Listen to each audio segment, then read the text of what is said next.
Run number 8, Phillip Island tonight, IPRA, the New South Wales series. We are live with the TCR cars and the V8 supercars gridding up now for first of 3 races tonight. This is how they will start the first race. And Justin McMahon is on the front row with Dave Worrell, followed by Grant Shaw and West on the second row. Spiteri and Hogan round out your top 6. Dragon Peacock in 7th and 8th. Starling, Coleman, Dyke and Thomas, your top 12. First couple of rows there, and then at the back of the grid we have Gordon, Harris, Anderson, Thomas, Reale and Scott McCune coming off the back of the grid for tonight's first race with them.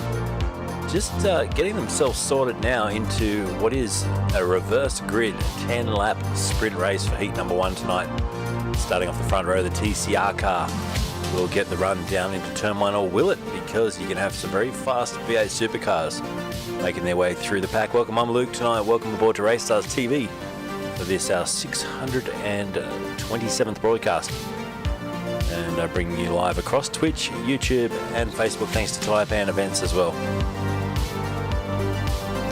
Bit of mismatch with the service tonight. We've had a couple of servers going up and a few drivers missing off the grid. It is a small field, about half and half V8 supercars. Granshaw is race control in the Porsche tonight. The safety car hopefully not needed for this 10-lap heat race. It's a long grid. We're nearly at 3 minutes already staging.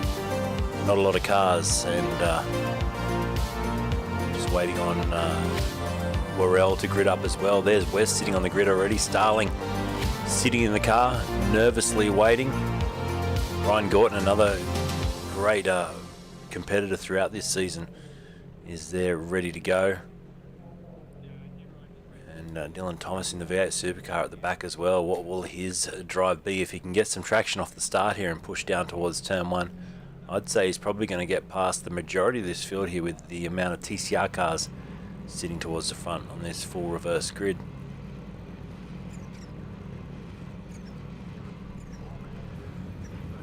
We're going to put up a sign the petition for Wakefield Park at some point tonight as well. We want to just speak about that a little bit because it's something that they want to get as many signatures as they can.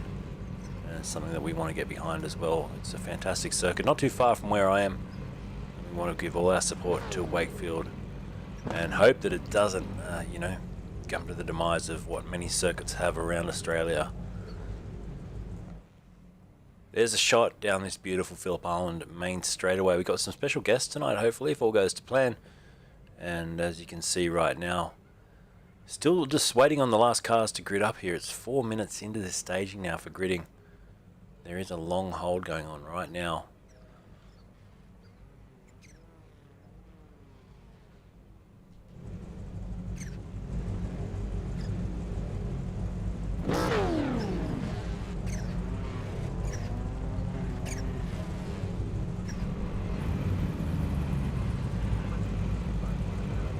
So full reverse grid for this first of 3 races tonight. The qualifying was done in a load qualifying format.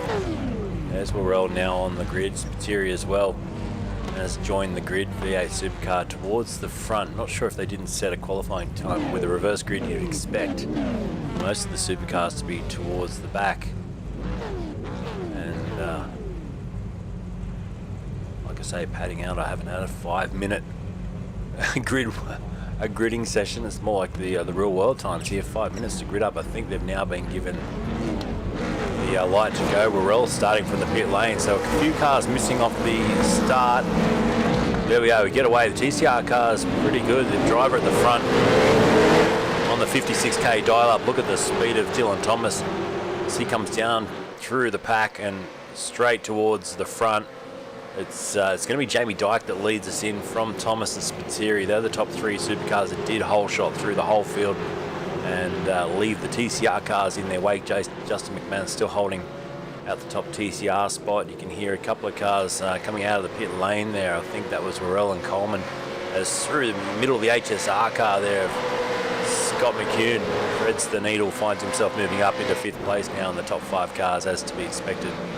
All V8 supercars you can see in the background there. The TCR cars under brakes dicing. There's 2, 3, 4 of them. Big dive down the inside there. The Honda of Justin McMahon.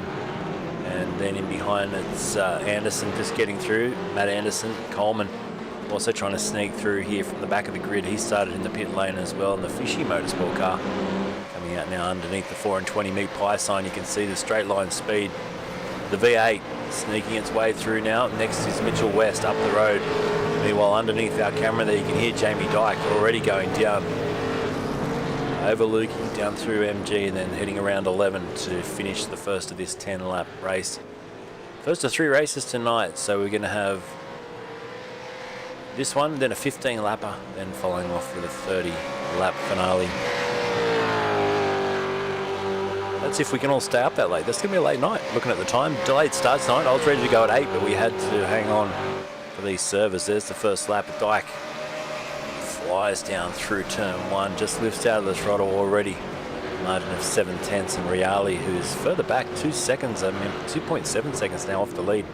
2 HSR cars. It's Fishy, HSR, then Spiteri bringing up the 5th place V8 supercar. Then as we look back further, Starling in the Hyundai. Behind him there's a great battle with Brad Harris, Gorton, Coleman, Peacock and West all involved in that. Let's jump on board with Gorton, who just gets it turned in now. You can see Dave Coleman just in front. Behind him is Josh Peacock and Mitchell West there. I was just looking to the side there because I had a car off the screen. It was Samuel Thomas, who's just dropped right off into the weeds as Dave Worrell passes him, as he's back on track after starting in the pit lane as well. Meanwhile, out in front, Jamie Dyke leading this one by over a second now. Lap 2 of 10.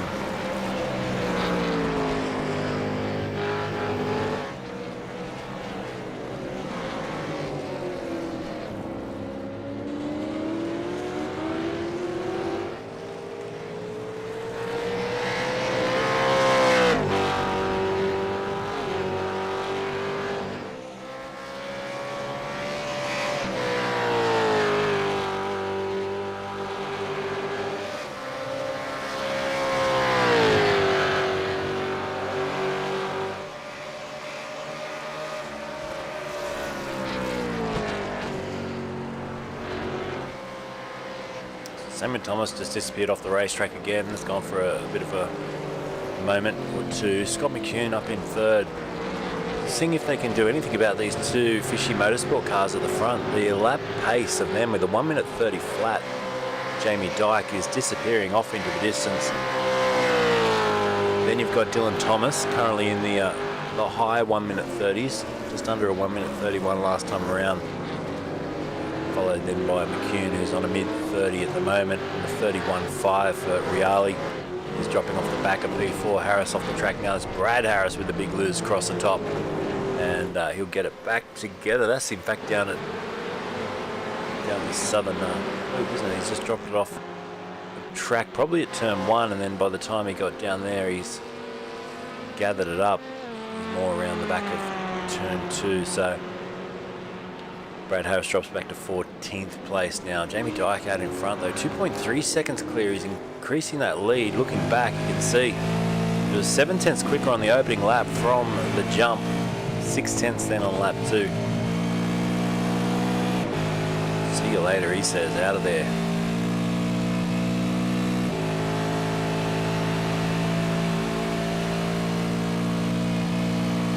So new fastest lap again as we head through past the stripe. 1.1 seconds clear of Dylan Thomas. He does a 1 minute 30.2, so streaking away 2.6 second lead. He's pretty much got this one wrapped up on lap 4 already. Dylan Thomas there, P2. Scott McCune, who we focus on now, sits in 3rd place. We've got access to Scott's race cam. He gives us full access to that. We'll have a quick look at his setup while he's blasting around this racetrack, enjoying himself. Let's jump into his space now, and we'll jump on board with Scott McCune. Good triple screen setup, as you can see on the screen. He's got the full motion rig, anti-roll bars, brake bias adjustments, sequential shifter on the left, stream deck just beyond that.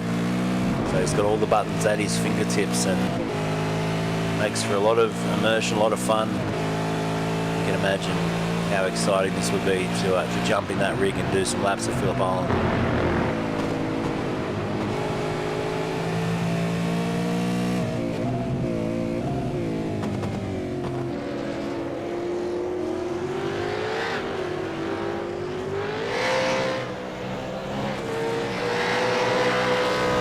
So if you've got a camera on your phone, we're going to quickly stick that QR code up on the screen as well. There it is.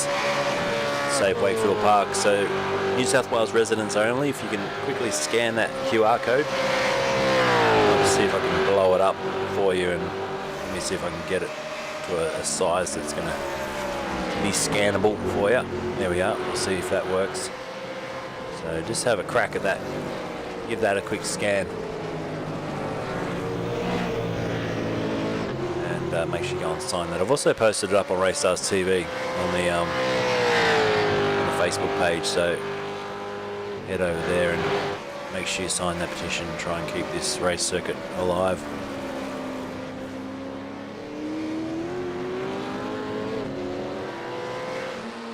Little battle going back down in 11th and 12th place as Joshua Peacock here and Mitchell West jump on board, with Mitchell getting a nice tow down the front straight. He gets up alongside Honda versus Hyundai.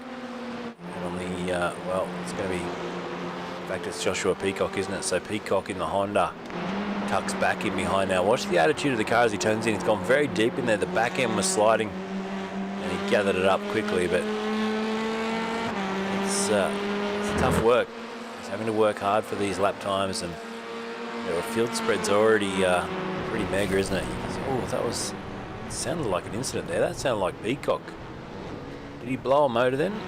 Or did he just go off the track and slam into the Marshall post? Looking at that, he's hit the Marshall post. There's a lot of damage on that car, and I think that's probably cooked, and he escaped to the pits, which we never like to see. So he's back in the pit lane out of this race. May get the car fixed and jump back in shortly. Lap 6 of 10 already, and the race leader's just bowled wide and has gone way off into the grass. This will put Scott McCune now to the lead. So that mistake, very costly for Dyke. Drops from the lead of the race back to third position. Scott McCune now leads as the sun comes out here from Dylan Thomas.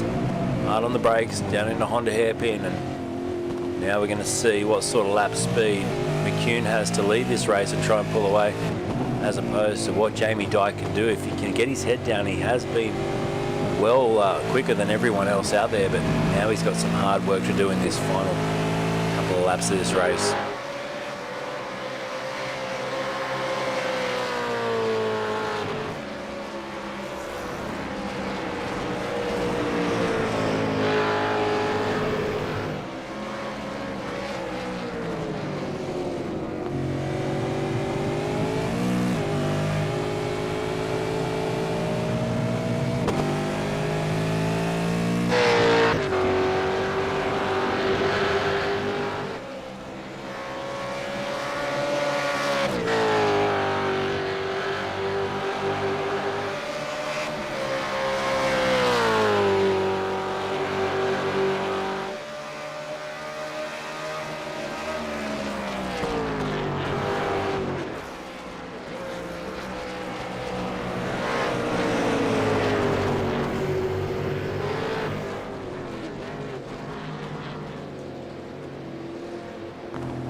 Right aboard now with Jamie Dyke, chasing down Dylan Thomas. Teammates, of course, very different liveries on the cars, but under the same stable. As we hit lap 8, we've got Scott McCune 1.7 seconds and pulling away. Will Dylan Thomas just let Jamie Dyke get through here and chase after the HSR car? He just taps the brake on the mid corner there. You can see that he's getting very close, tries to go to the outside. They try and switch back. There's a bit of dirt and dust brought back onto the racetrack down there, which is just making it a bit hard for the cars to turn in and grip that apex as they now race down towards one of the TCR cars. Does a nice job as they sweep around the outside of it. Hard on the brakes now into Honda. This is where Jamie's strong. He's right up underneath the rear wing of Dylan Thomas now and just can't get the job done. So Dylan just needs to play this nice and safe. Equal horsepower cars here. Big slide there from Jamie Dyke, getting eager on the throttle. Can't do too much of that. All the while Scott McCune's maintaining that 1.5 second gap.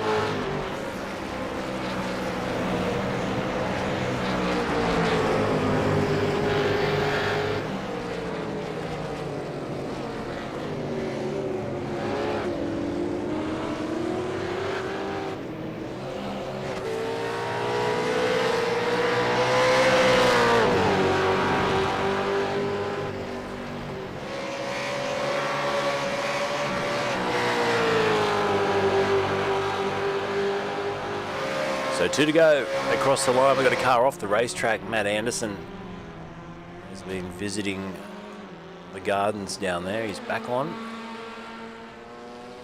And in no man's land. He's up 4 positions, but that's just to do with some other drivers that have come unstuck, unfortunately. Brad Harris back there as well. Samuel Thomas, 14th place.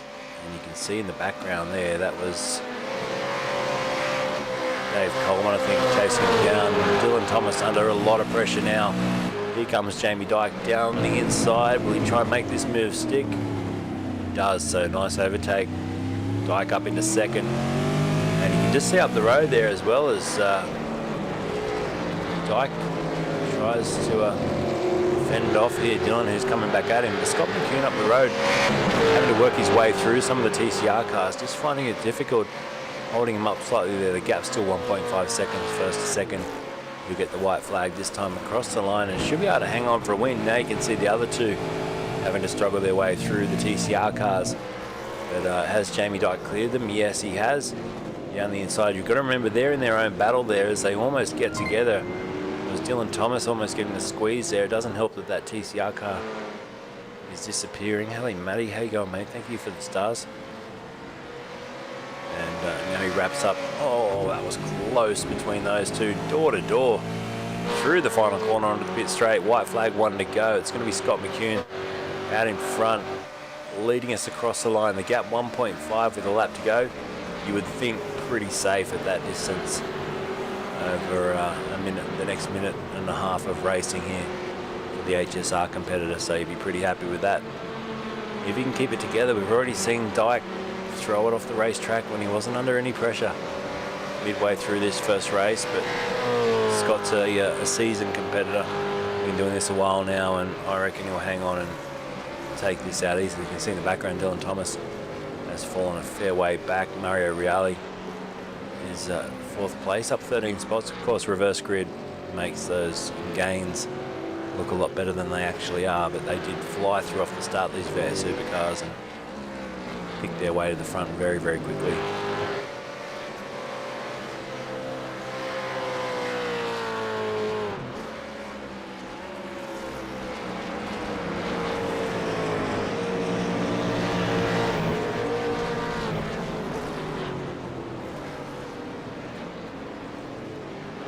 So McCune rounds the last couple of corners now.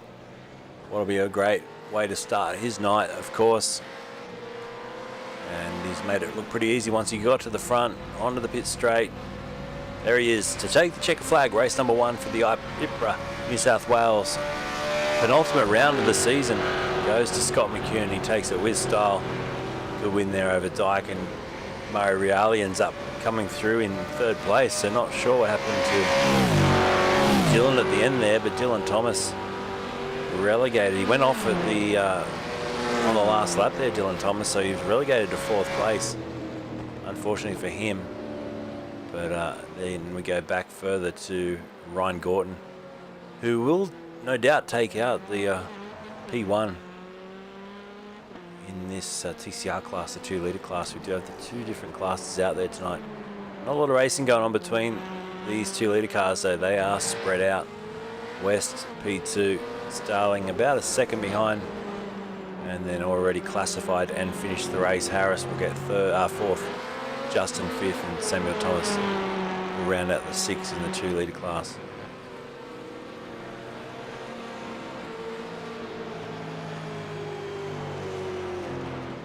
There's your winner of the outright class tonight. And here comes Ryan Court. He's almost going to get lapped here on the cool-down lap by Scott McCune. But here comes your winner for the TCR class in the Josh Love Racing Hyundai. And the checker flag's going to wave here for Ryan Gordon, who takes a well-deserved win. Congratulations, Ryan, for the Gordon team racing car. Wins that one by well over 11 seconds from this man, Mitchell West. So good job by all our competitors. That's race number 1 run and done. We'll have some results for you shortly, and then we'll bring in race number 2.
Right, we get ready for a start for race number 2 now.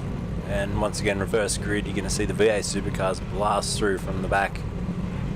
And it's going to be Peacock, I guess, looking in his mirrors, hoping for the best over this first couple of 100 meters, because the supercars, once they do get that traction, pretty hard to stop. We're going to speak to Mark shortly as well. As the revs rise here, you can hear them. The supercars absolutely drowning out the 2 litre cars. And there's the green light. We're off and racing. Watch the speed from the back as they start to work their way through. Oh, contact into the fence. One of the fishy cars just got poleaxed. It was Dave Coleman. Smashed into the fence there off the start. He won't be happy about that at all. And that's ruined his second race tonight. The 15 lapper, they're still pushing and shoving as they work their way down. Oh, one of the TCR cars has been bowled out as well. That's Brad Harris off into the weeds. There's another one in the wall as well. Josh Peacock. 2 litre cars getting pushed either way at the moment as McCune and Riali split the difference and go straight around the outside of Matt Anderson.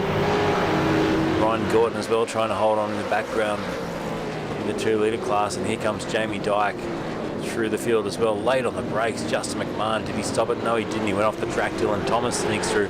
Spiteri sneaks through as well. And out in front, we've got Scott McCune, who, see you later, race over. He'll probably win this one by half a minute now. Let's see if Mario can stay with him, though.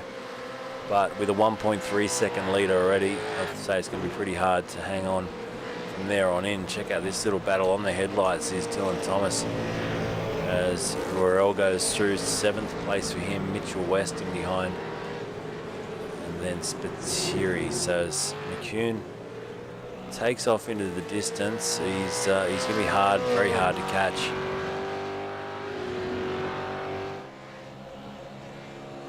So we might we'll head over shortly to the comm booth and have a word or two with Mark from Ipransw, New South Wales, who's going to join me, and I'll just see if I can grab him in now for a chat. And he's standing by for a quick chat. He's got his mic hopefully ready, and this is going to be 15 laps of, well, people trying to chase down McCune, trying to stay with him, and the TCR cars just trying to hang on as they're still getting mugged by the V8 supercars. And Mark, welcome to the broadcast booth, mate. Can you hear me loud and clear?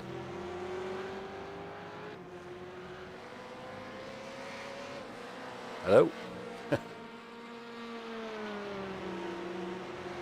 we'll see if we can get Mark live here shortly. He might just have a bit of an issue with his mic. How are we going there, mate?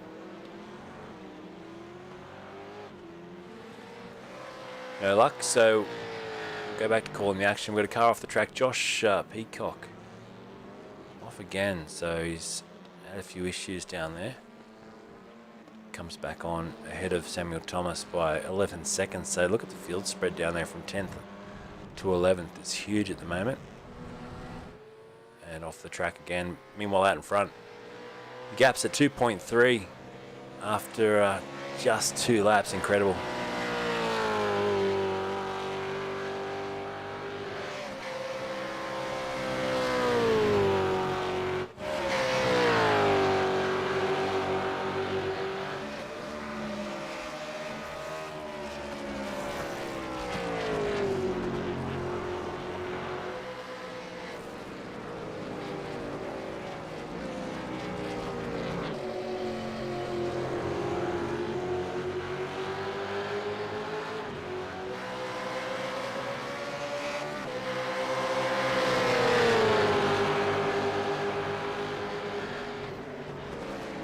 So Dyke, it's a move now on. Spiteri moves himself up, on Reale up into 2nd place. Spiteri still sitting in 3rd place, but already 18.4 seconds the difference between 1st and 4th place for this 15 lapper. We've got a 30 lapper coming up after this. Let's hope they've got the safety car to get them back together at some point.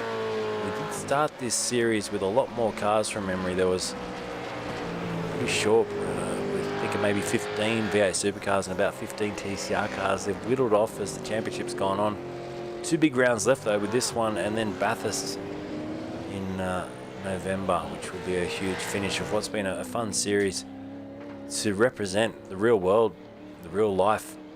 Ipransw, New South Wales improved Production Racing Association series, and they love their real life racing. A lot of them also love their sim racing. And we'll try Mark once more and let's see if we can get him. Can we make some noise there? Can you hear me? Got you now, mate. That's much better. How are you? Welcome aboard. Welcome aboard. Thanks, Luke. Yeah, great racing I'm watching here this evening.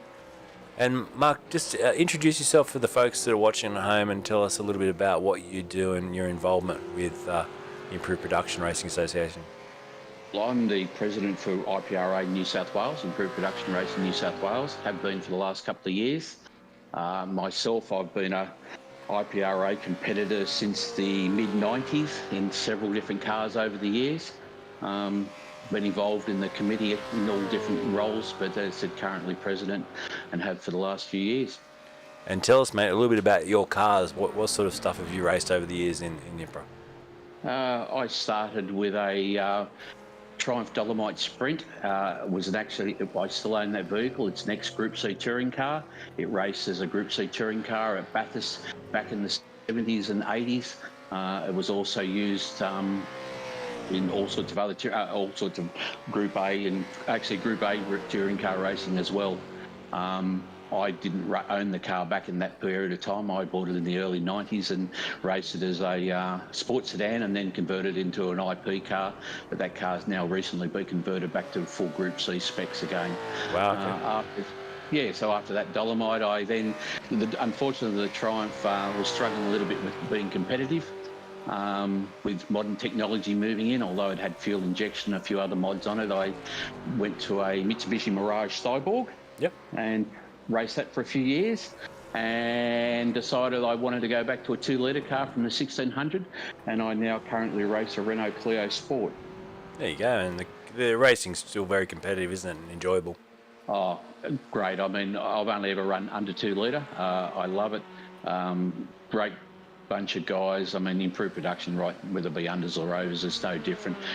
Great bunch of guys who are there for the enjoyment of motorsport, and that's what it's all about, enjoyment of motorsport. And have you had much to do with the Save Wakefield petition, or know much about it? I know all basically what I've been told and read over the last bit. I mean, yes, it's a petition being put out there to anyone who's a resident of New South Wales to save Wakefield Park. They're after 20,000 signatures, and that will take it to Parliament to be presented at Parliament as a general petition. I believe there is a sponsor. One of the parliamentarians have offered to sponsor it, but I won't say who because I'm not certain now. Yep. I believe we're up over 12,000 signatories already, and I think it closes on the 28th of October. I mean, we need to do everything we can to save Wakefield Park. I mean, without it, certainly state races and even the basic club race and back to doing super sprints, we can't survive with just one motor racing circuit in New South Wales. It's just silly, ridiculous.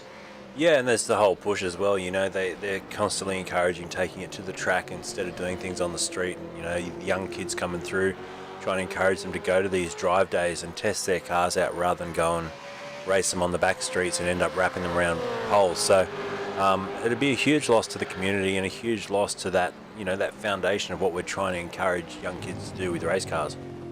Absolutely. I mean, there's no reason to put speed on the street. Racetrack's the place to be. It's safe, it's controlled. You can travel much faster in a race. Yeah, 100%. And that's that's the message that and not just that. They do a lot of ride days as well for motorbike riders that need to hone their skills and become more safe, and the upright courses, all that sort of thing. So yeah, it's just so much that Wakefield gives, and also gives to the Goulburn community, in general, as far as bringing tourists in and filling out all the hospitality venues that are in town as well. Sorry, I've just momentarily lost you. That's all right. Yeah, sorry, I've got you back now. Sorry. No, all good. Yeah, so I mean, we need to do everything we can to save Wakefield Park. Yeah, we're just watching a good battle here between the top two, Dyke and McCune. I thought McCune was going to run away with this, but Jamie Dyke's come back again now, and these two might hit it off for the next half of the race. And back in the pack though, Dylan Thomas has gone off into the weeds. We'll come back on. And what have we got coming up with IPRA? Is there any more races this season? What's happening on the calendar? Yeah, our final round is at Sydney Motorsport Park in a week and a half. 2.5 weeks time at 29th and 30th of October. That's round 5 of our championship and concludes the year for us. We had our improved production nationals back in the first weekend of October up at Morgan Park, with competitors from I think all the states competing there. We had, I think it was 15 from New South Wales go up, which was great representation. We came home with Kurt McCready, who won the under 2-litre national championship, which is a very strong New South Wales competitor. He's actually won the unders category for the last 3 years now and is now a national champ as well. Ryan Gorton, who is racing there with you guys tonight, he did very well up there, but unfortunately mechanical failure in the final cost him potential of winning the championship, winning the nationals, which is very disappointing for him, I'm sure. But unfortunately, that's motor racing too. Yeah. In the overs, we had from New South Wales, we had Jordan Cox and Trev Spiteri there. Once again, both of them been racing with you guys. Both of them certainly took it to them in the final, but both cars succumbed to mechanical problems, unfortunately, which took them out of the final. Yeah, it's always tough, isn't it? Mechanical failures are such a bite in the backside, really, for motor racing. Oh, it is but it's unfortunately part of it, and It is. particularly at the level we're running at. That I mean, a lot of these cars are home built cars, maintained by the drivers. You do the best you can, and you spend the money that you can afford to do. But you don't have a big team backing you. You can't keep throwing brand new componentry at the vehicle. My version of how I life a component is when it breaks, I know that it's no longer can be used. I put a new one in. Yep. It's a fantastic class of racing, and as we've touched on over the other weeks of broadcasting, it's still achievable for your average guy as well.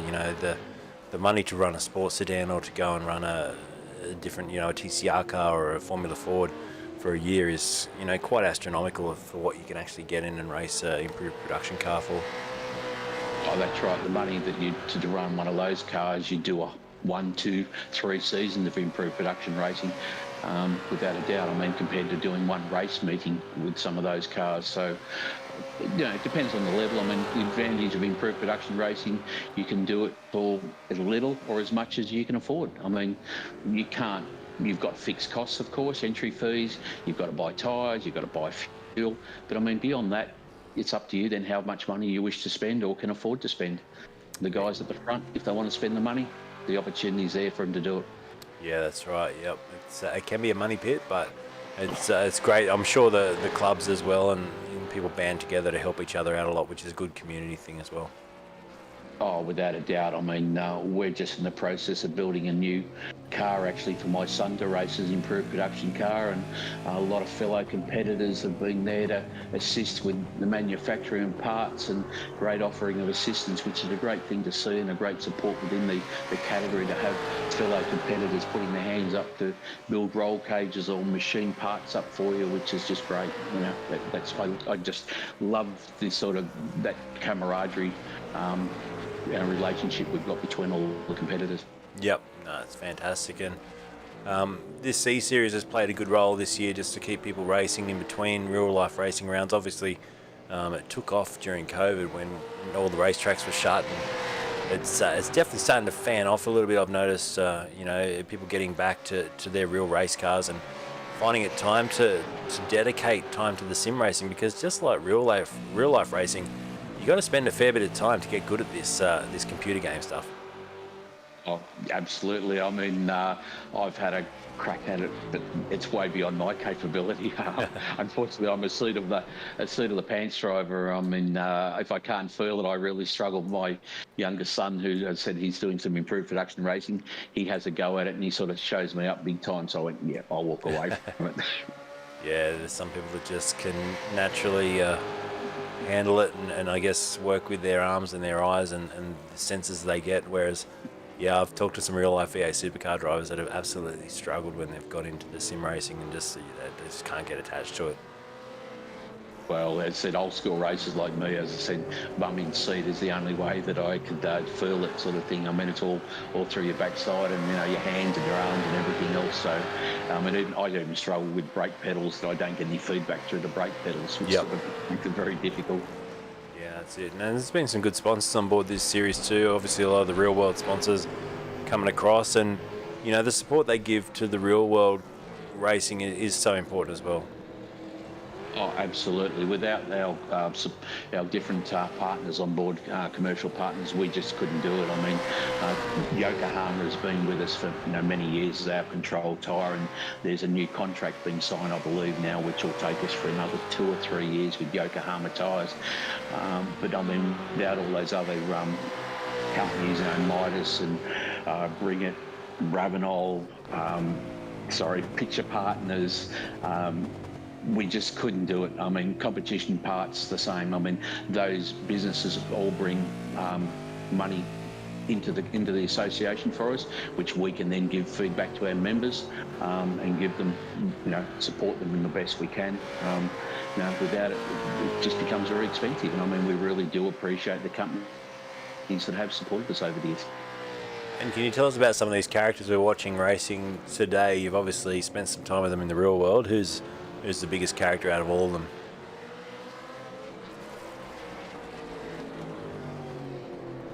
Might have lost you there for a second, have we? So just to give you a quick recap while we're waiting for Mike to come back to him. It's Jamie Dyke leading this one by a second over Scott McCune. Mario Reale holding on to third still, but 13 seconds now off the lead.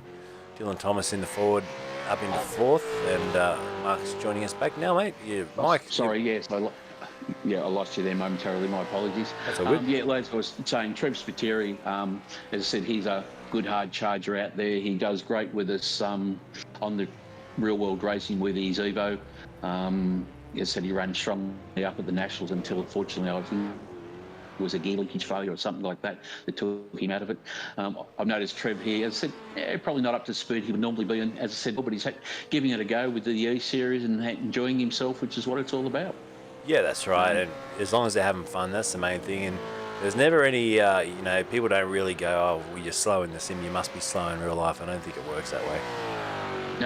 No, absolutely not. I mean, Dave Worrell, Dave's been a long-time supporter of improved production racing in his Commodores, V8 Commodores. I believe he's got something else sitting in the wings that we may see in the future, which will be great to see. The Harris boys have been around the Suzukis, just trying to go through the names there. And, of course, Ryan Gorton, as I said, you know more about him than I do. I believe he's an avid sim racer. But Ryan's said joining us for the final round at Trev's off the track. Ryan's joining us for the final round of the state championship at Sydney Motorsport Park in 2 weeks' time, which will be great to see him in the New South Wales field. Fantastic. And what's he driving? Do you know what he's driving for that round? Yes, he's running the 200SX, 2-litre NA car. Yep. So he'll certainly take it to Kurt McCready and his Nissan as well. And we're all looking forward to the battle that they bring to the circuit for us. Very good. So, it's exciting, and, there's still a few good racetracks we can go to, and we need to keep that extra one, though, and we'll keep touching on that Wakefield Park. It's a staple. I do notice they're doing some, modifications to other tracks around the country as well. Have you guys... What tracks do you actually visit within New South Wales? Obviously, Sydney Motorsport Park, one of the bigger ones. Well, for New South Wales Championship, we only run the two circuits, Sydney Motorsport Park and Wakefield Park. Yep. Sydney Motorsport Park, we generally only run the Grand Prix circuit. Right, okay. I'm just trying to think if we have run that. We haven't run the extended Brabham circuit now for a couple of years. Unfortunately, some of the other categories aren't that keen about running the extended circuit, which is a little bit disappointing. Right. Most of the improved production guys want to have a go at a different layout. Yeah. Next year, the state championship, they're still trying to work the calendar out. But I believe that we may be doing one North circuit as part of the state championship around Sydney Motorsport Park, which is... by bringing that North circuit into it, it actually changes quite a bit of the track. That when you exit out of turn 3, all of a sudden you're on a different side of the track you need to be to go through the flip-flop to join up the back. And when you'll finally arrive up at sort of the old turn 11, 12, you're travelling a lot faster than what you would if you'd come out of the old hairpin sort of thing. So it changes quite a few corners of the track, which makes it a little bit different, a bit more of a challenge in different ways. Yeah, I used to love Oran Park, how we would... in the Super 7 sprints or the Super Sprints back in the day, and you would have one, the Grand Prix circuit 1 month, and then the next couple of months later you'd be on the South circuit, and it was fantastic to sort of mix it up. Absolutely. It shows my age. I go back to places like Amaroo Park as well, yep. Racing around Amaroo Park. We were only discussing the other day that, for a very short period of time there, we had what was the old Eastern Creek, we had Amaroo Park, we had Oran Park, and we had Wakefield Park all operating. We had 4 tracks operating in New South Wales. Yeah, incredible. We have one now, which is, yeah, it's not good. Not good. So please, everyone, I'm not real good at sort of describing where it is, but I believe if you go to the New South Wales parliamentary website, there is a petition page there you can sign to support Wakefield Park, which we desperately need you to do for us.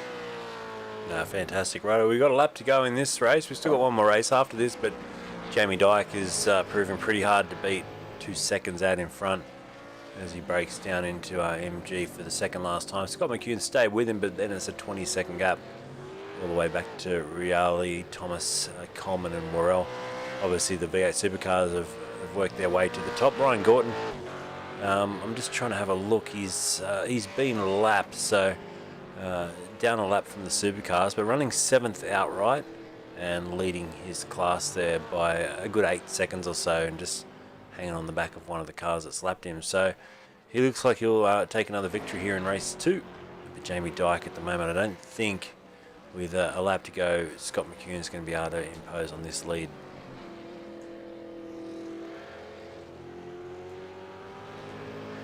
It was good having a chat with you, Mark. Obviously, we'll try and jump in and grab you for a little bit of the third race as well, and continue just to talk about motorsport. So thanks for joining us for part of that race.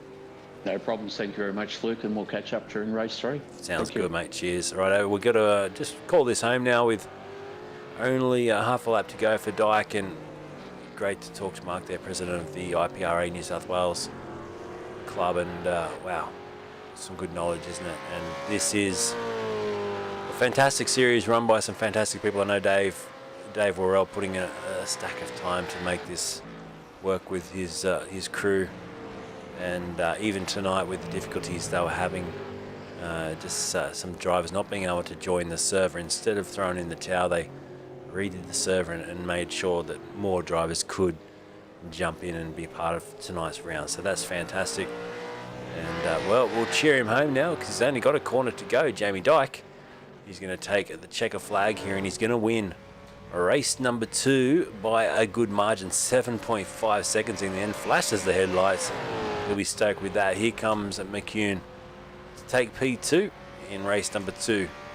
And he'll dive back for race 3, no doubt. And Murray Riali, going very slow down there at MG, is just coming around now to take the checker for P3. So another podium for him. Good performance. HSR get 2 cars on the podium ahead of, well, it was a fishy on the top step, but then 2 more fishies from 4th, 5th. Wodonga carts and pass. Dave Worrell takes the top 6. And there's Riali crossing the line. We now wait for Ryan Gorton, who'll take the checker flag for the TCR 2-litre class ahead of Matt Anderson and Brett Starling. Right, we'll be back with you shortly for race number 3. Don't go anywhere. We're here live on RACESTARS TV for the IPRA New South Wales Improved Production Racing Association, round number 8, live tonight from Eastern Creek. No, Phillip Island.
Race results up on the screen now. Jamie Dyke confirmed there the winner of race number 2 from Scott McCune and Murray Riali. You can see as we go just to 2-litre class, just to show you their order of finish. Ryan Gorton from Anderson and Starling is your top 3. Quick warm-up session now. I'm going to grab a quick drink.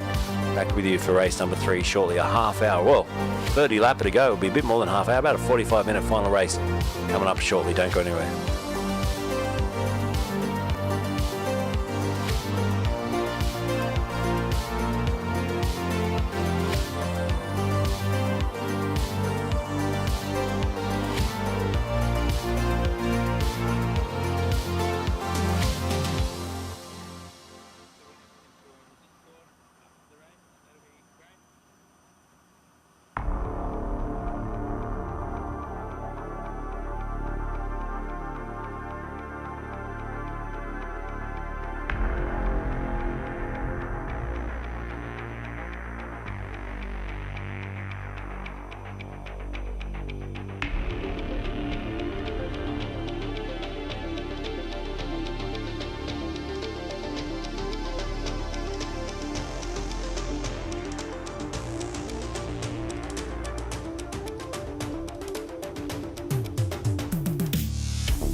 Righto, race number 3. They're starting to grid up for us. Jamie Dyke will start from pole position. Scott McCune alongside him out of P2 with Reale and Thomas. Your top 4, it will be Coleman and Morel. The first time we'll see the V8 supercars actually start off the front row of the grid tonight.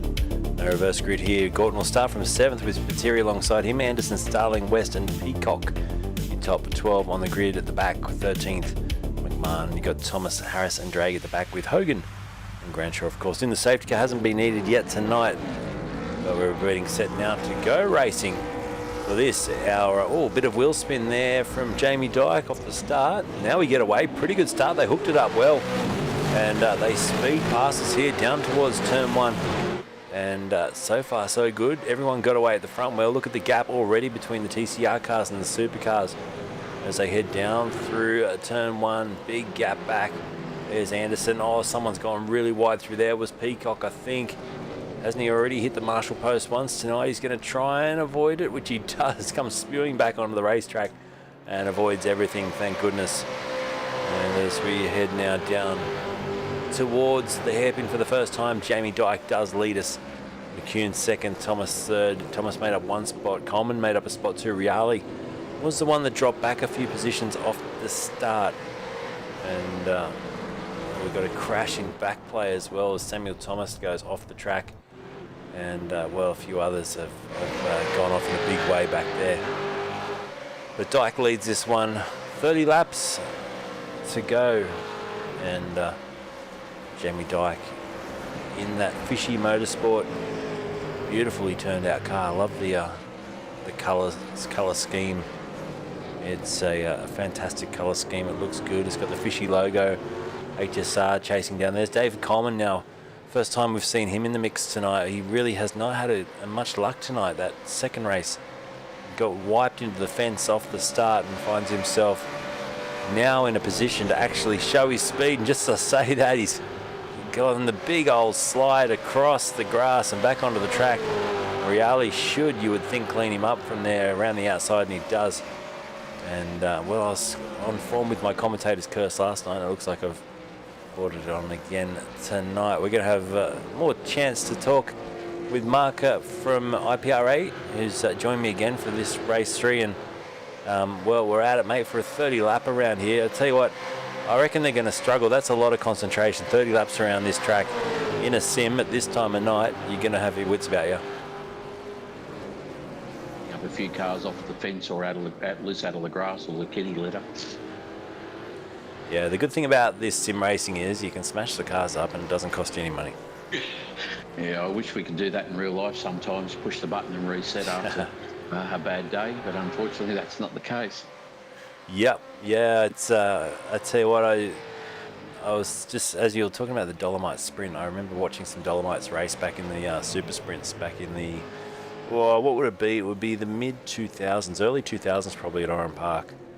And yep. Used to love watching them go around there. They were good to watch. And I've actually got a friend that's got a very nicely restored one. Or it's not restored, it's just in original condition.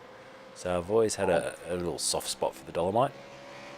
So you know the vehicle. Now, my brother actually owns the original Bob Morris race Dolomite Sprint. It was owned by Hodson's, and Bob Morris then went on to race.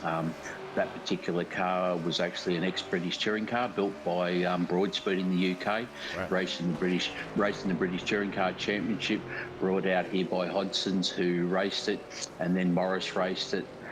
Went to a lady by the name of Alexandra Surplus, right. And my brother bought it from her in the early 80s, and he and I, my brother Phillip only ever raced it as a restricted race meeting, as a state level race car, but we used to do the Oran Park 250 Enduro race, right. Group C touring cars, and we did that for about 4 years, I think it was, at Oran Park with the Dolly.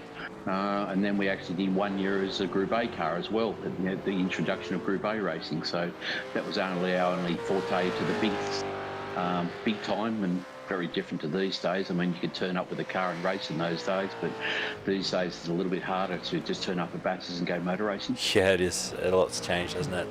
And I think a lot of that, I mean, you know, I'm also showing my age, but I used to love Bathurst when it was all the different makes of cars, and I really can't watch a full day of Bathurst these days. It's I think to me it's lost a little bit of character, but it's still it's still a great race. It always will be the great race. But remember the days when you had Suzuki Swifts that were lapping in about 5 minutes a lap, and then you had the supercars coming around the outside of them, and just the speed difference was always incredible to watch.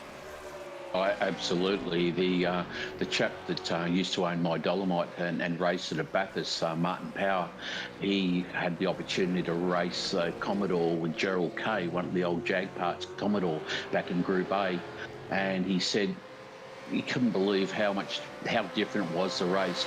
He said, with the small cars, you were always looking in your mirror, thinking about where you had to be to try to keep out of everyone's way, but still have your own race. He said the Commodore, he said, just waited. As soon as you do, put your foot on to drove past everyone. He said, they get it easy. He said the little cars work hard around those sorts of places. Oh, yeah. Even you said you raced at Amaru. Remember the minis going around there? They were always incredible to watch. Oh, absolutely. I mean, Oran Park and Amaru Park, they were great state level type race tracks. I mean, Sydney Motorsport Park's good, but I must admit I prefer the smaller, shorter, sharper tracks that sort of keeps your wits about you, particularly in a smaller car. Yeah, well, I raced a Austin Healey Sprite, Bug Eye Sprite, and it was always great having the smaller tracks. Like, I didn't like Eastern Creek at all. It was just too fast.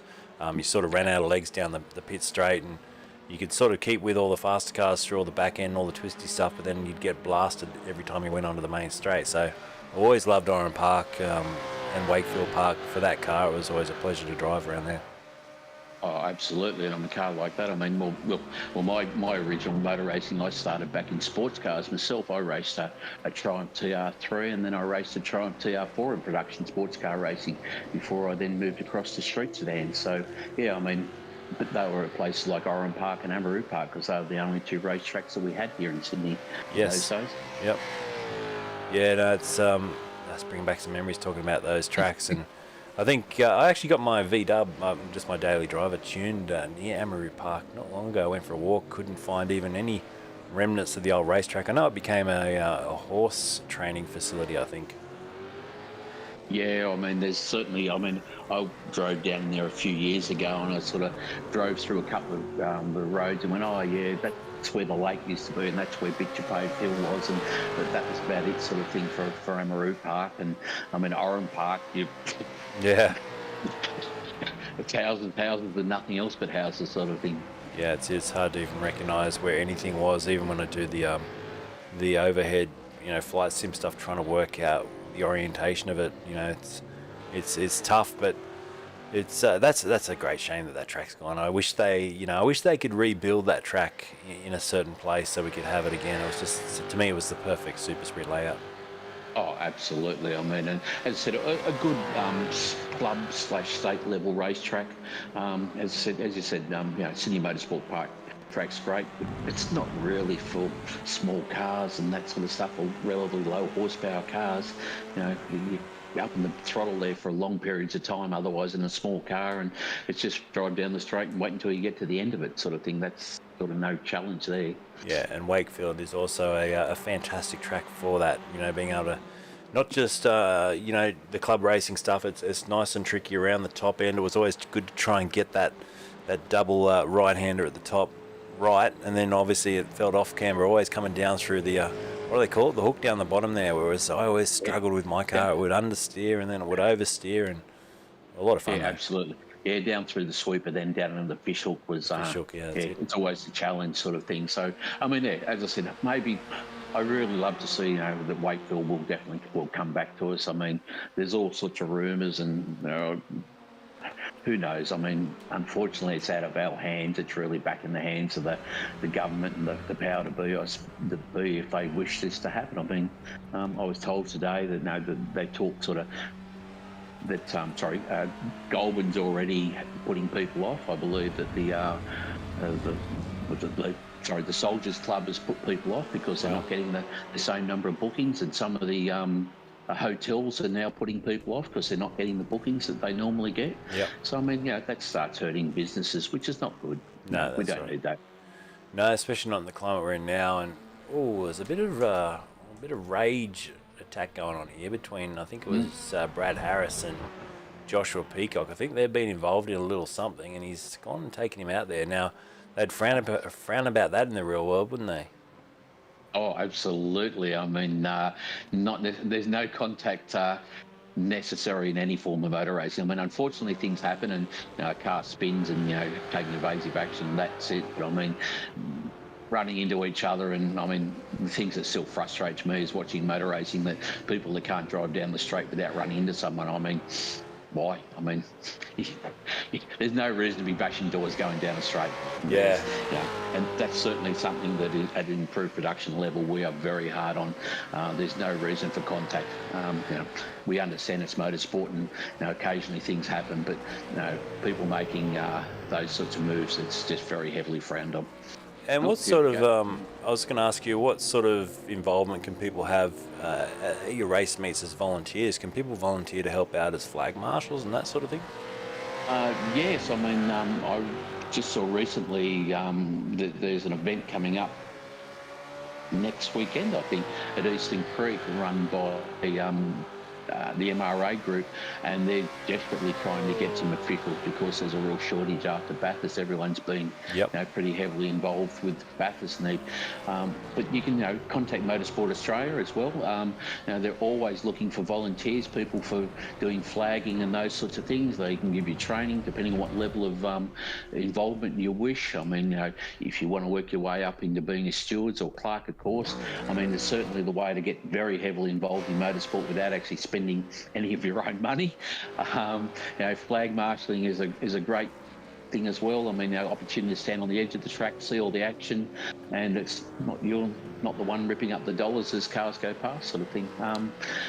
So yeah, I mean, always. I mean, officials. Without these officials, and they're all volunteers, we wouldn't be going motor racing. It's that simple. And like you say, it's a great way to get involved, get close to the action as well as a volunteer. I've actually thought about doing it myself. You often see them asking for volunteers, even for high categories like the F1. They're asking for people to come and do different things, and it's such a good way to get close to it. And if you can't afford to go race the cars, then, well, there's a good way to get your foot in the door, at least being involved and helping out with supporting motor racing in Australia. Oh, and that's right, and that's what it's about. It's about that supporting the whole category, it's a great atmosphere, great camaraderie. Come and be part of it. I mean, all sorts of, as I said, wave a flag, be a scrutineer, drive a race car, whatever you wish to do, sort of thing. Yeah, that's fantastic. So there's a few battles going on out there. We're 9 laps into this 30-lap race now, and the gap at the front, only 0.6 of a second between Dyke and McCune. Then it gaps out a fair bit. Looking at the TCR class, that's a little bit more compact. We've got West, Starling and Anderson all within 0.6 of a second here. So I'm just keeping an eye on this little trio as they fight. And I'm not sure what happened to Ryan Gorton, but he didn't seem to start this this third race tonight. So whether or not he's had a tech failure or it's a bit late in the evening for him, he's a non-starter, sadly. That's unfortunate. Maybe, unfortunately, gremlins have crept in, whether it be mechanical or otherwise. Yeah, but these three are really, having a good old ding-dong, as they've been quite respectful there. Matt Anderson, who was off the circuit a fair bit in race 1 and 2, has now got it together. And as we just jump on with West there, looking back from Mitchell West's car, you can see Starling. And then you'll see the blue car of Anderson just sneak out. There he is. So they're going to follow each other. Let's see how strong the toe is here. We'll jump on board with Matt Anderson down the pit straight. He got a great exit. He'll close right up onto the back here of Starling and West, and might even sneak through on both of them. Let's see how he goes. And yeah, look at that power of the toe here. He's just outside the slipstream. You guys would be used to doing a bit of slipstreaming, wouldn't you, in the real world?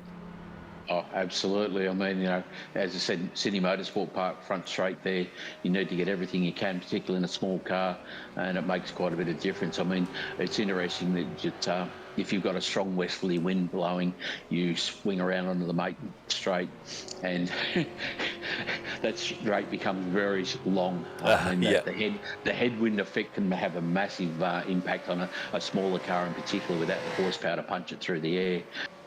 So yeah, it's every little bit helps. As I said, if you can get a drag down the straight, we take it if we can, and it helps with that jump down into turn 1, possibly down the inside maybe.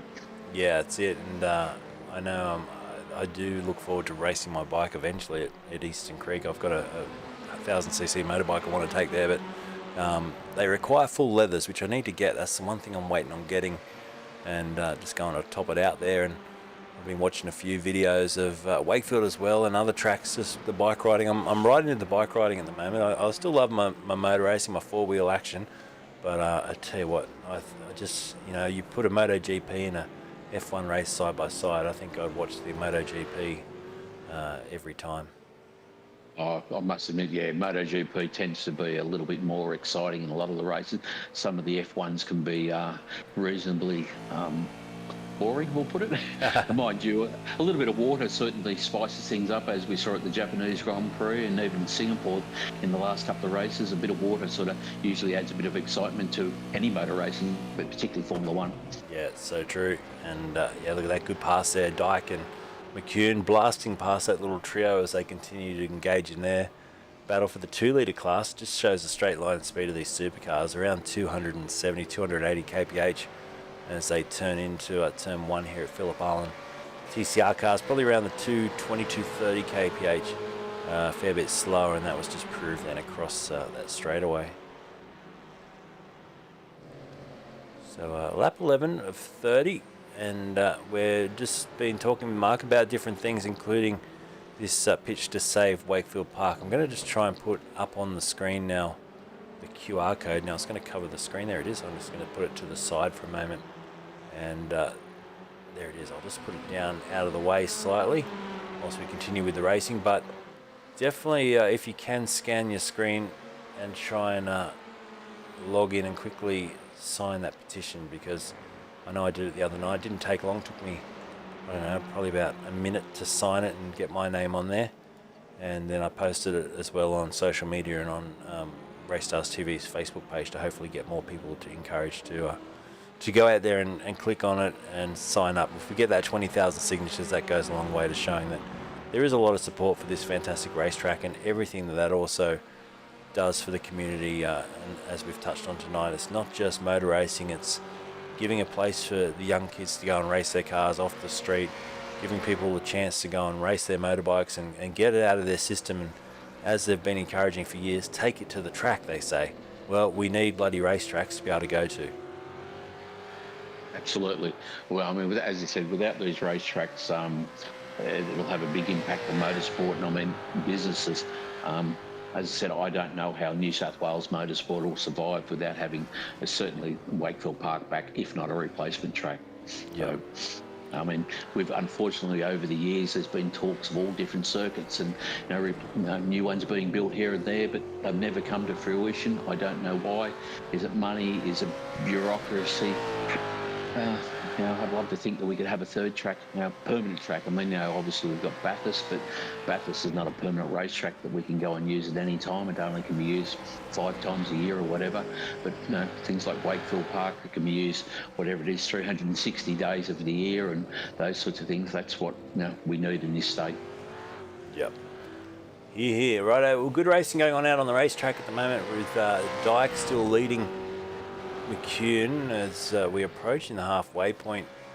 It's still a long way to go. A lot of concentration still required. I'm not 100% sure if there's any fuel stops required tonight. I didn't read up on the regs as far as that. Generally, they're just sprint races. I'm thinking maybe this will be a fuel stop required in this longer race. We'll just wait and see if strategy comes into it or if a safety car may come out and tighten the field up as well. At this stage, like I said, the 2-litre guys, they're still scrapping. You can see West is still leading the class. He's got about a 4-car length margin at the moment on these two, Starling and Anderson, side by side into turn 1. You ever had rain into these races, Luke? Have I what, sorry? Do you ever have rain in your eSeries racing? Have I, yeah, how to drive? I haven't driven for a long time now. I actually started doing this streaming because I was actually just going to do first person point of view of my own racing back when I was sort of getting into it. But then COVID hit and everyone wanted their series broadcast, and I sort of just was lobbed what was meant to be 1 or 2 nights a week. It became 7 nights a week. So it's been crazy. I literally have not had the steering wheel bolted on my sim rig here for over a year now. So. Okay. And what would you normally be racing? What sort of level if you were doing sim racing? I used to just do a lot of the proper series. I think I've got an I rating up over 2,500. I think it is. I haven't looked for a while. I might even be higher than that. It might be 4,000. Let me log on and tell you. But I used to do a lot of officials, and I love the MX5 stuff. Just the slower speed but more technical. Yeah, I'm at I've got a 4.32 safety rating, whatever that is. So Okay. it's not too bad. I think it's a blue one. That's the A-class license, I think. So, but yeah, I used to do a lot of that and just poking around. I love the Skip Barber. I raced against Ruben Sparachello one night in a Skip Barber official race, and that's the great thing about iRacing is you come up against some of your idols in the real world of motorsport just by fluke. You load into an official session and there he was, and at first I was like, oh, that can't be the real Rubens Barrichello, and then someone got on the voice chat and said, hey Rubens, how you going? And he started chatting to us, and I was like, man, that's the dude, that's the man. That's pretty cool to say race against an F1 driver. Yeah, and he only lapped me about 3 times. It was Brands Hatch. It was about a 30-minute race, and I remember he lapped me twice. So it was quite funny, but he was super quick. But yeah, I do miss it a little bit. I'm right into flight sim, so my gear is actually set up as a flight sim at the moment, as a 737. So it's but one day I will bolt the steering wheel back on. I've still got the pedals there. I've got the HE. The Heisenvelt pedals, Husenvelt, however you say it. Yeah, so but it's definitely, I think if I stop doing all the broadcasting, which I'm peeling right back at the moment to try and by next year not do much at all, I think I will get back into the actual racing and enjoying that side of it again.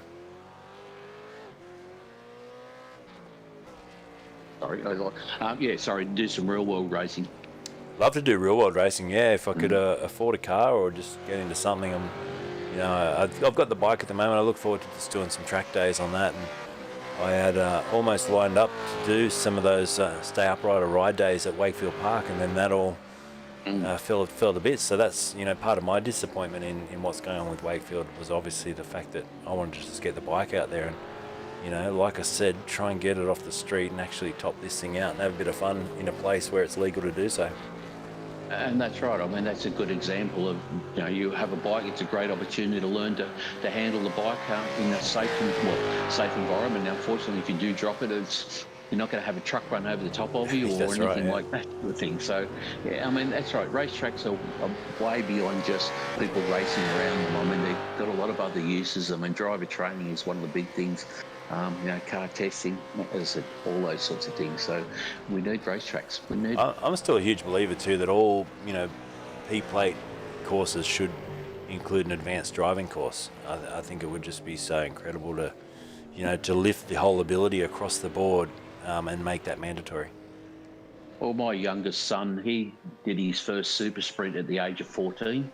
Up until literally he turned 14. You couldn't do that in New South Wales. The restriction was 16. They'd brought it back to 14. Yep. So he started doing super sprints at 14, and so he was, and he actually. I don't think he got his race license before he got his road license, but basically he did it at the same time. Got his race license and his road license at the same time. So he'd already put quite a few kilometres on the racetrack before he got out on the road. Which he said he's not a fast driver on the road. He said I don't need to. He said I do it on the racetrack. Yeah, that's the safest place to do it. And that's what it's all about. Do it safely. And that mentality gets ingrained in them by doing those courses and actually having the ability to go out on a racetrack and do it properly. So yeah, we will touch on that a fair bit throughout the night. And this only one more round to go, of course, for this series. It will be Bathurst, so that's going to be a good way to cap off the eSeries going to Bathurst, of course. Absolutely. I hope it's a little bit drier than what it was for the real Bathurst last weekend.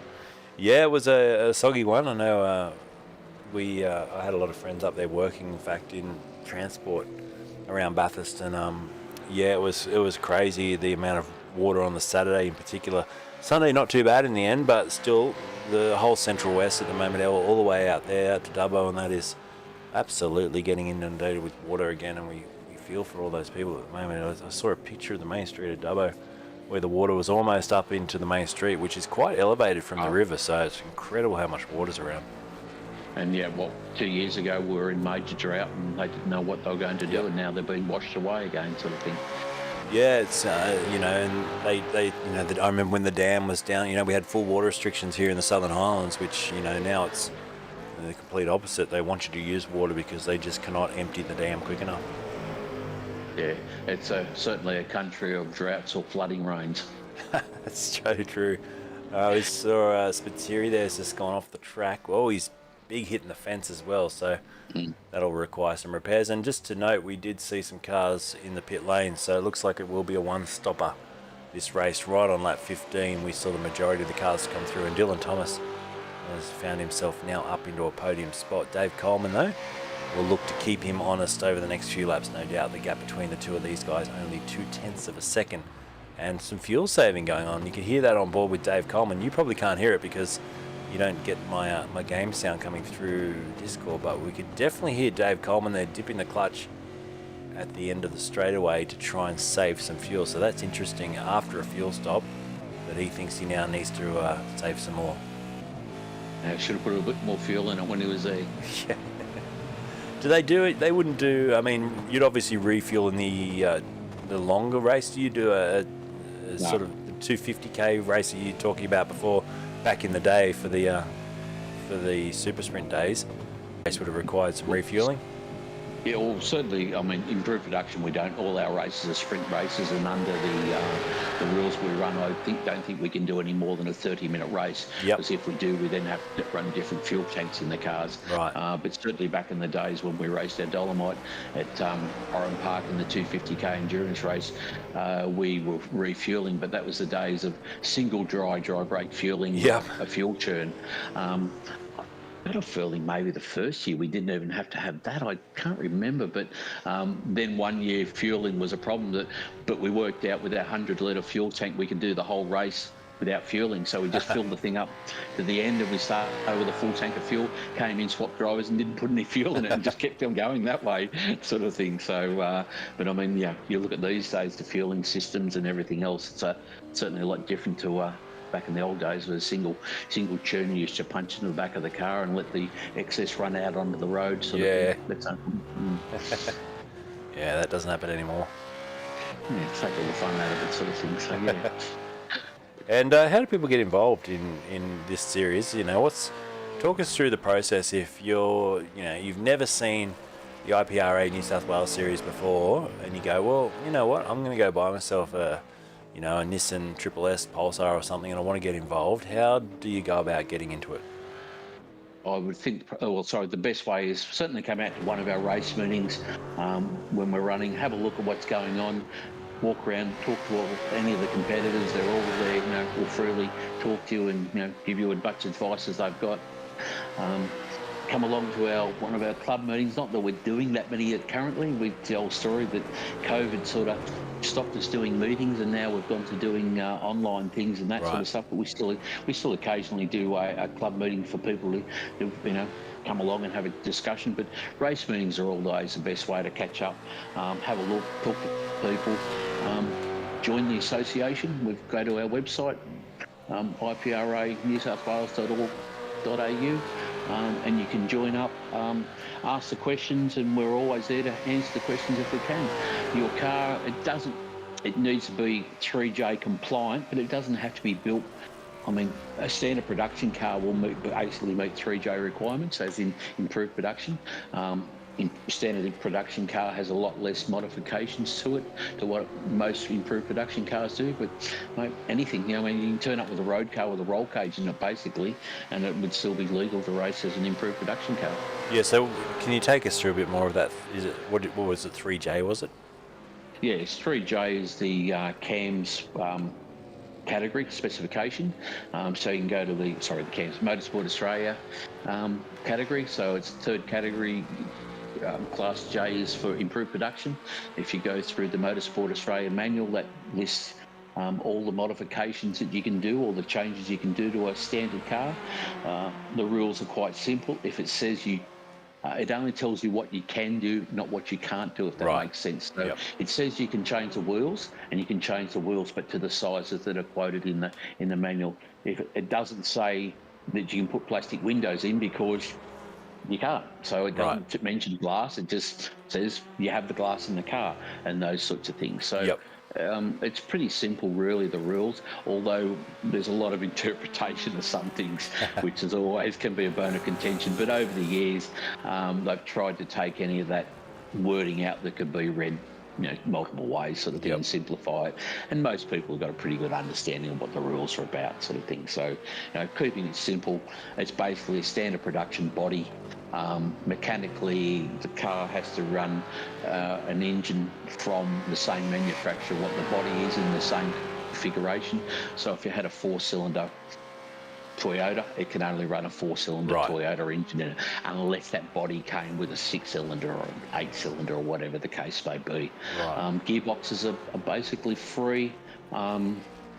We won't go into too much detail on that, but basically the gearboxes are a free H pattern, maximum 6-speed. Suspension, you can put coilovers and urethane bushes and all that. Basically, you need to keep all the factory arms and the factory pickup points, but with slight modifications. It's very hard to be very specific. It's easiest thing is to read the manual. And as I said, if you're struggling to understand it, we've got technical people who can go through and explain it to you in more details and define any of those questions that you need answered, sort of thing. Yeah, and a lot of people don't realise the scrutineering that does go on for events to keep it all safe as well. Oh, absolutely. I mean, as I said, we're in the process of just completing another car for my son, which is hopefully we're racing in 2.5 weeks. I had the logbook inspection done today by the scrutineer who came out and inspected the car to make certain it was compliant and legal for the category, and he's now signed off on that. The paperwork's gone to Motorsport Australia. They'll issue a logbook. And then we'll have the logbook to say the car is compliant to the category. But at every race meeting, every fourth race meeting now, the cars are inspected for, as in what they call it a safety inspection or whatever. But you'll have to sign off in between that to say that you believe that what you're going the car is safety. But for compliance for the category, we do spot checks at most rounds. The improved production have their own scrutineers, and they may say, okay, this meeting, we don't know. I wouldn't know what they're doing. It's up to the eligibility person to work out. He'll say, okay, this meeting we're going to weigh all the cars, and all the cars are run across the weigh bridges, and the weights are taken and then recorded and matched up to see that they're compliant within the rules. Or we're going to check to make certain that people haven't started cutting the inside out of doors. They might ask people to take door trims off to ensure that the doors are still legal and haven't been modified, and those sorts of things. So it depends on them. Wings, ride height's another classic one. The cars are regularly checked to make certain that they meet the 100mm minimum ride height, and that's a real bone of contention and has caused quite a bit of problems over the years. That people set their cars, they set them at 100mm, but during the race things happen.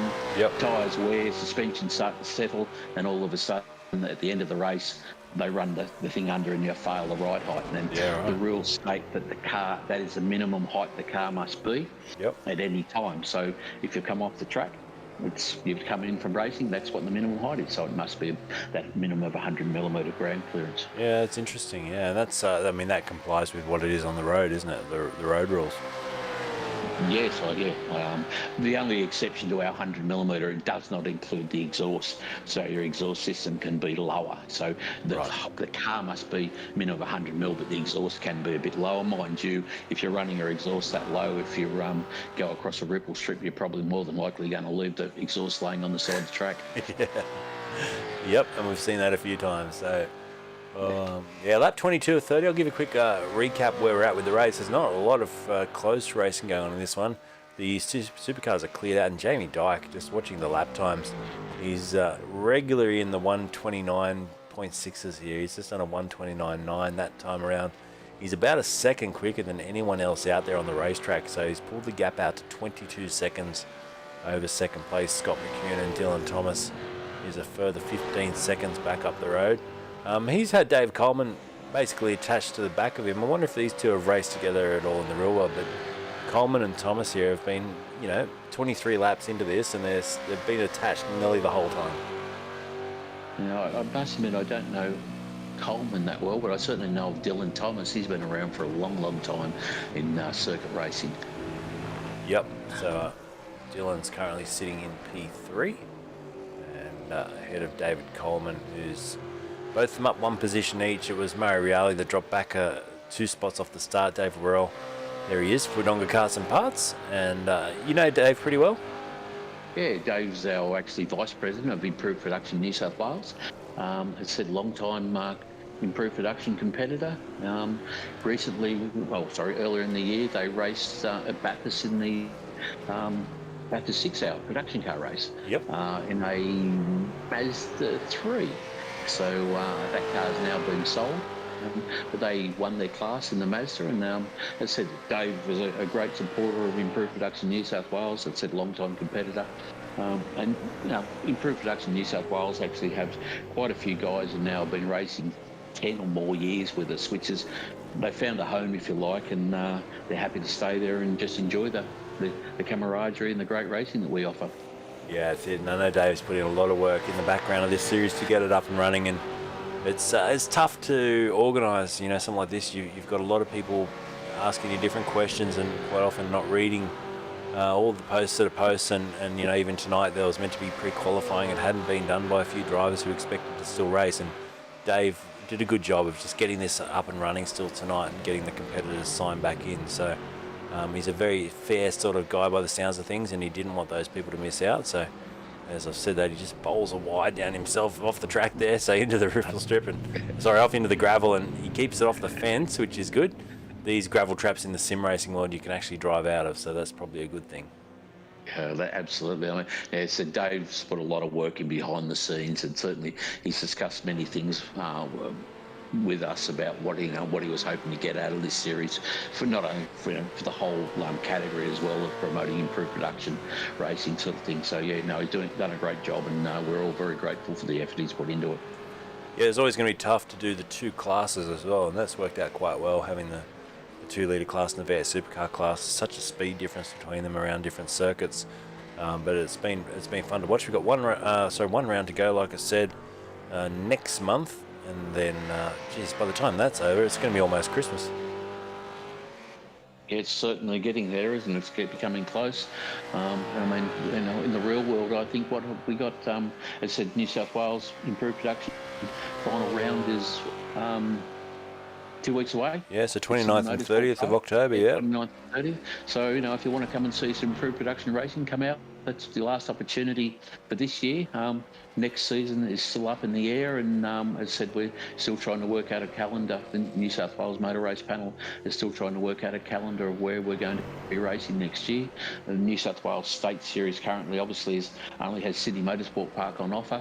Yep. Although there is potential that they're talking about maybe 1 or 2 rounds being done down at Winton actually as a substitute for Wakefield Park. But that's going to put a lot of pressure and potential cost onto competitors too. If you're a Sydney-based person, it's a 2-hour drive to Wakefield Park, where a Winton is going to be a 6 or 7 hour drive sort of thing. So yeah, we're all waiting to see, and as I said, I think we're all hoping Wakefield Park will be back, on the calendar very soon. But I don't hold my hopes up that high for being early next year at all next year. I don't know. Yeah, it's such a shame, but I love on the side, just to see the side of Dave Coleman's store, the Save Wakefield Park. That's a nice little touch on his livery as well. Absolutely. Yeah, it's certainly much required by us all. Save Wakefield Park. So we've got just on 5 laps to go here, and I tell you what, if you're getting the itch to go racing, go and start looking on the gum trees and looking on the my105.coms and see what's out there, see what you can race. I just opened up 105.com just to have a quick squiz myself. I was just getting the itch while I was talking to you, and the first thing that comes up, or the second thing that comes up, is actually a 1995 Toyota Corolla improved production car. There you go. There you go. There's a couple of cars out there for sale at the moment. There's a Mazda 323. 2-litre turbo over 2-litre car that's was built a couple of years ago in New South Wales and headed off. I believe it's over in South Australia at the moment, which is for sale.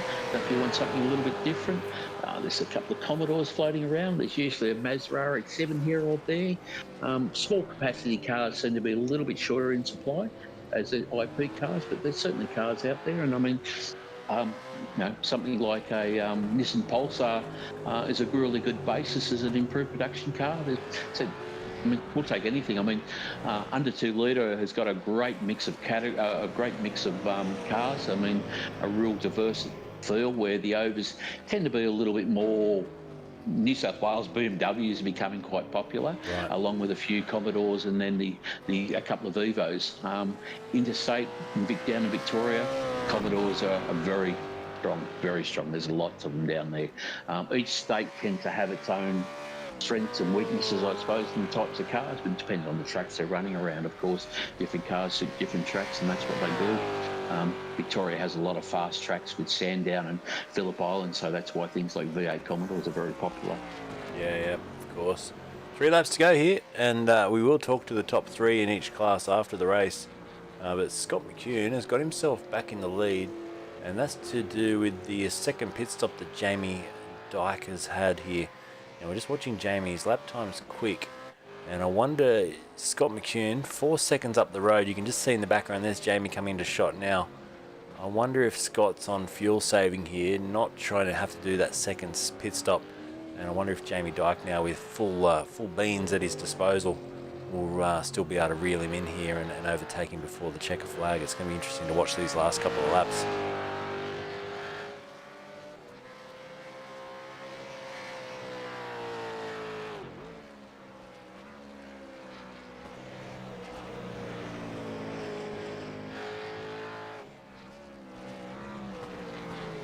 Recap the 2-litre class. Matt Anderson has got himself a 15-second lead, lap 27. Now these guys are already 2 laps down, so they're not going to really go the distance here. They're going to finish a little bit shy, which can work into their fuel calculations, but after those battles earlier on, he's got a 15-second lead over Mitchell West and Starling.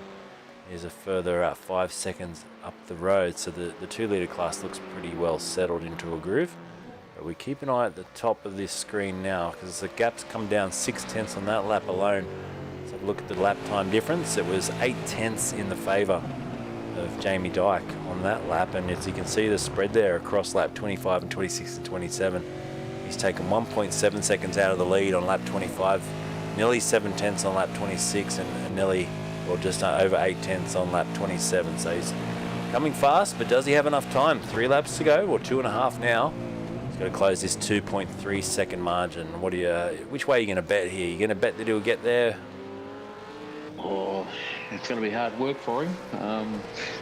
But it says you never give up in motor racing. You always race to the flag. I mean, who knows what's going to happen? I mean, I've seen numerous races lost by people running out of fuel coming onto the main straight in the last lap. Did it myself actually in the very first race I was ever going to win. I ran out of fuel. No way. Yep, from then on, I made certain the car always had more than enough fuel in it, sort of thing. To save and carry an extra couple of litres of fuel, it's certainly not worth running at that tight. Yeah, I agree. I see guys all the time that run them short in the sim racing, and it's like, how do you deal with that stress? I would just rather have the extra fuel in the car, lose a little bit of performance, and just not have the stress.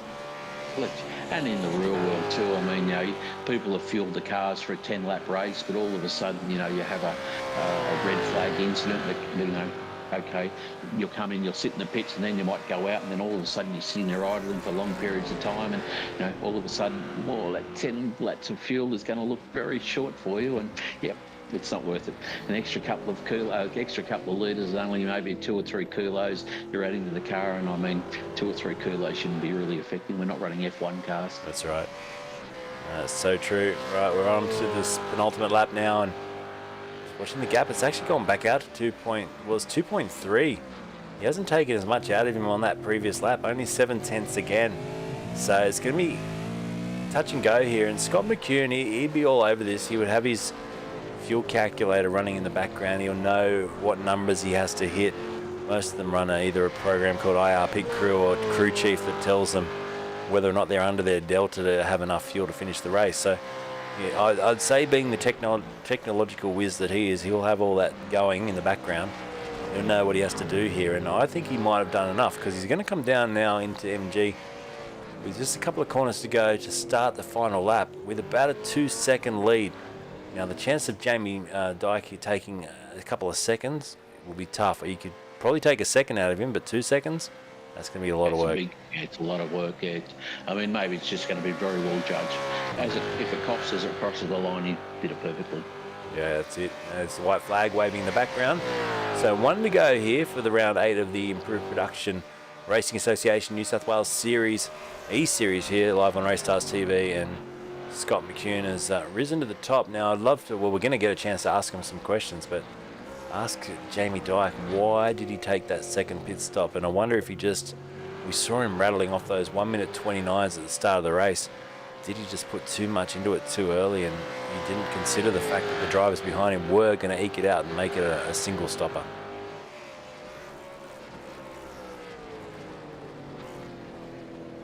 So we've got Dylan Thomas as well, P3, and that margin is 12 seconds back to 4th. So Dave Coleman, in fact, has just gone off the track, made a little mistake down there, which is sad on the last lap of the race, but that's probably secured the podium there for Dylan Thomas for a P3. We'll stay with the race leader here for Hypersonic Racing HSR, good team that have supported this series throughout, and Scott in the full motion rig will be feeling all the bumps and all the joy. 1.5 the gap now as we come into the final couple of corners. Turn 11, he's still spinning the wheels, so he's got plenty of horsepower there. He's not worried about burning a bit of extra fuel. He's going to come around the final corner now to take a win in the feature race tonight, the 30 lapper here from Phillip Island. Checker flag drops, put your hands together for Scott McCune. He'll take the win on a one-stop strategy over Jamie Dyke, who gets P2. Gap 1 second at the flag, and then Dylan Thomas, who's going to come around and take 3rd spot. Congratulations, Dylan, for a good race. Those guys, you know, consistency over 47 minutes of racing, pretty good. That's tough. I couldn't sit there for that long doing that. Well done. Yeah. They've done well. And Anderson, I'm looking back to him. He's just coming through. He's up to Lukey Heights now, is he? Is that where he is on the track? Yeah, he is. So he's comfortably 17 seconds adrift of everyone here in the 2-litre class. So this is going to be a good win for Matt in the feature race as well. In the Honda, so the Honda will beat the 2 Hondas who have been favourites throughout this series. And he'll be happy with that, Matty. So Club Racing Engineering PRS will bring it home for a victory in class. So we'll get some drivers together shortly. We'll do a wrap-up here. Mate, it's been an absolute pleasure talking to you, and Marcus, it's always great to have the president in touch with us and giving us such good information about this great series, and thank you for spending some time with us tonight. Thank you very much, Luke. Thanks for inviting me, and once again, well done to everyone tonight. Good racing, and hopefully we'll see you out in the real world soon, perhaps racing with us. And remember, we'll be at Sydney Motorsport Park on the 29th and 30th of this month. Please come out and join us. Thank you. That's fantastic. Righto, take care, and like I said, we'll definitely see you at a racetrack sometime soon. Thank you. Cheers. Good night. Righto, let's wait now for the drivers to come in for a chat, and we'll go across the full results of this, our final race of the evening, and wrap it all up here live on RACESTARS TV. Here are your feature results coming up on the screen now, thanks to iRacing, and it was a win there in the 2-litre class to Matt Anderson. 24 seconds the win in the end over Brett Starling and Joshua Peacock. Round out the top 3, we go to the V8 Supercar class, and the outright class for the win, it was Scott McCune by 13 seconds over Dylan Thomas and Dave Coleman, who rounded out your top 3 for a great victory there. But Scott McCune, congratulations, mate. Fantastic drive, and well, you did the one-stop strategy. How much did you save fuel throughout that race to be able to bring it home on one stop? Oh, I had to save a little bit there, Luke, so yeah, I backed it off for a while. I thought Jamie would get me in the end, but I thought I'd better leave myself enough fuel for him to catch up, or not so that I could run away again if he got near me. But yeah, so a little bit, probably had to save a lap or so. Good racing. You can see him coming at the end there, taking about 0.7 of a second a lap out of your lead. Were you a little bit worried? Yeah, I was watching my fuel numbers and I was like exactly even for what I needed to what I had. And I'm thinking if I've got to go faster, it's going to go the other way real quick. So, yeah, I was just trying to conserve and watch the gap and just try and maintain it the best I could. Well done tonight, mate. And who would you like to thank for the win? Oh, look, just thanks for IPRA for putting on the league. It's an awesome lot of fun with the TCR cars in here. Like, it just makes it so much more interesting. The boys from HSR, obviously, Mario, I think he came in third, so he's done well tonight. And, yeah, yourself for the broadcast, Luke. Thanks, mate. And Matt Anderson, congratulations on a win in the 2-litre class there for the final race tonight. Thank you, Luke. It was good fun. So you had some good little battles there. You got West and Starling. It was quite gapped out at the end there, and you know what was a huge victory for you. Did it take a bit of work to get there? Yeah, I think the two of them, I was actually relying on the drive to keep up with them, and then managed to eke out an extra lap for the pit stops, and I don't know what happened. They came out ahead and didn't get to see them again. So. Yep, but no, great racing, mate. The car looks fantastic. Who would you like to thank for the win in class tonight? I'll give some credit to Scott, because I wouldn't have made the end of the race if I didn't get lapped. And Club Racer guys, Justin and Josh, good support. We run through some tactics beforehand and compare lap times, and it goes a long way. Well done to you both tonight. And winners for the V8 class and the 2-litre class, congratulations, Scott McCune and also Matt Anderson in the 2-litre class. Thanks, boys. We'll see you in Bathurst. Thanks, Luke. Yeah, looking forward to it. Great. Let's hope we can get a 60-car grid, eh? 30 TCRs, 30 supercars. That'd be so much fun. That sounds awesome, right? Let's aim for that. All right, boys. Catch up. Thanks, Luke. Cheers, mate. Cheers. Bye. All right, thanks everyone for tuning in tonight. That has been round number 8 of the IPRA Sprint Series. And, well, live from Phillip Island tonight. Like I said, one race to go. We are heading to the mountain Bathurst for the final one in November. So put that in your diaries. Take care, everyone, and we'll see you on the flip side. Good night.